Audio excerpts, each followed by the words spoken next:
أعوذ بالله السميع العليم من شر الشيطان الرجيم. بسم الله الرحمن الرحيم، والصلاة والسلام على أشرف المرسلين محمد بن عبد الله وعلى آله وصحبه أجمعين. Chers amis en islam, chers amis qui nous suivent dans notre chaîne, je vous salue. Assalamu alaikum wa rahmatullahi wa barakatuh. Que je souhaite le bon Dieu nous donne le baraka, la santé et le courage de vous présenter la recette. Alhamdulillah, mashallah, chers amis, comme on le fait toujours avec vous dans notre chaîne, je vous prie d'avoir abonné à la chaîne pour mieux connaître les secrets. Et je remercie à ceux qui l'ont déjà fait et ceux qui partagent des vidéos pour pouvoir élargir la connaissance avec vous. Comme on le fait toujours avec vous, chers amis, on va vous présenter une recette très efficace pour ceux qui veulent voyager en étranger. Savez-vous qu'il y a certaines personnes qui veulent partir en voyage en étranger, mais le problème c'est que souvent il y aura des problèmes de finances ou bien les difficultés pour avoir les papiers, ou bien il y a certaines personnes qui sont déjà voyagées mais ils n'ont pas la possibilité de retourner dans leur pays.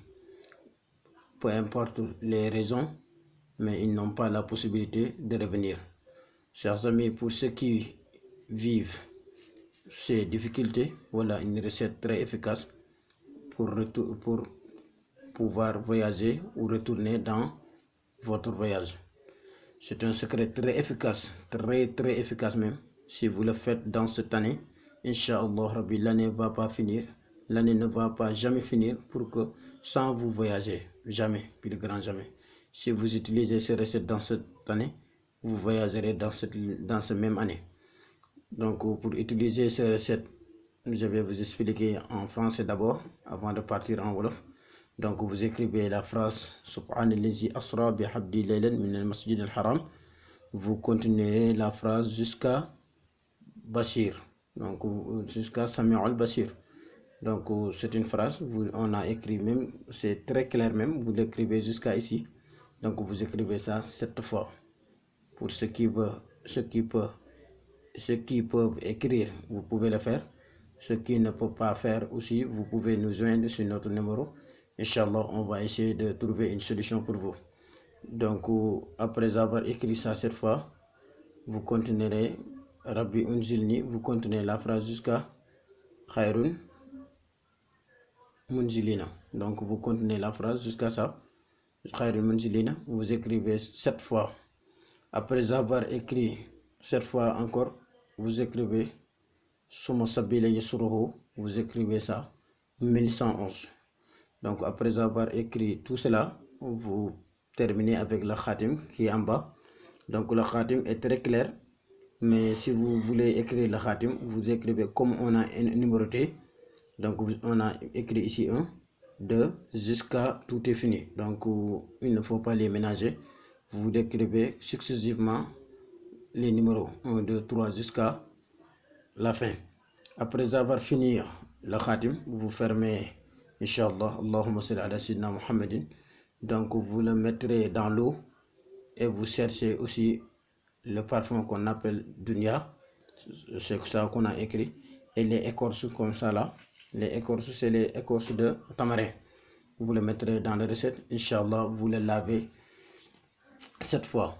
Après avoir, Inch'Allah, fini le lavage, Wallahi Tallahi, vous ne resterez jamais 2 ou 3 semaines sans votre voyage ne va pas réussir. Donc c'est un secret très efficace qu'on voulait vous montrer pour ceux qui veulent voyager. Inch'Allah, Dieu va vous, Inch'Allah, réaliser votre rêve. Assalamu alaikum wa rahmatullahi wa barakatuh. Mbokk yi ñuy seetaan ci suñu chaîne bi, machallah fa tabarakallah, ñu ngi leen di nuyu di leen présenter recette bi ñuy def ak yéen di ko def ak yéen ci suñu chaîne bi di xam-xamu alquran. waaw ni ñu koy defee ak yéen nag mooy tey secret bi leen indil muy secret wàllu tukki. mbokk mi képp koo xam ne da ngaa bëgg a tukki te yàlla yombalu ko, moo xam tukki bi lu ko gaar, mën naa ne problème mu xaalis wala mu nekk problème mu këyit wala lu mën a doon, mbokk mi sirro gi nii boo xam ne boo ko jëfandikoo incha allah ci même at mi yàlla dana la may nga dem fi nga bëgg a dem ci jàmm am fa xewal ci jàmm ñibbisi si jàmm. képp ku tukki itam yàlla téele fa mënoo ñëw bu soobee yàlla boo ko defee yàlla dana la indi ci jàmm ak xewal yu bari te barke. bi ci jiitu mooy da ngay bind kon bismillahi rahmaani rahim nga bind subhaana li si asra boobu nga continué ko ba ca fam yam muy samiul basir boobu aaya ba jeex nga bind ko juróom-ñaari yoon. gannaaw ba pare nga bind rabbi unzilni nga woy ku di ko bind ba xayrul munzilina moom it nga bind ko juróom-ñaari yoon. boo paree bind suma sabili suru moom nga bind ko 1111 muy junne ak téeméer ak fukk ak benn moom lañ koy bind buñ paree ñu tëj xaatim bi comme niñ ko bindee te bindee ko niñ ko dugalee mooy noonu numéro 1 2 3 yi bokk ci waaye dañ ko cee def ngir leeralal leen yéen ñi nga xamante ne ni ngeen di dugalee xaatim bi léeg-léeg ngeen jub ci. gannaaw bañ bindee xaatim bi mbokk mi ngeen tëj ko allahumma salli ala sayyidina muhammadin ngeen boole ko xasu daqaar ak dunya mooy parfum bu ñuy wax dunya incha allahu rabbi mbokk yi ngeen sangoo ko juróom-ñaari fan booba sangat de incha allahu rabbi du jaas mukk ci at moom te tukki woo ci bu soobee yàlla incha allah. di leen wax rek ne seen mbokk seen xarit Cheikh Mohamed Cherif wasalaamu aleykum wa rahmatullah wa barakaatu jërë ngeen jëf.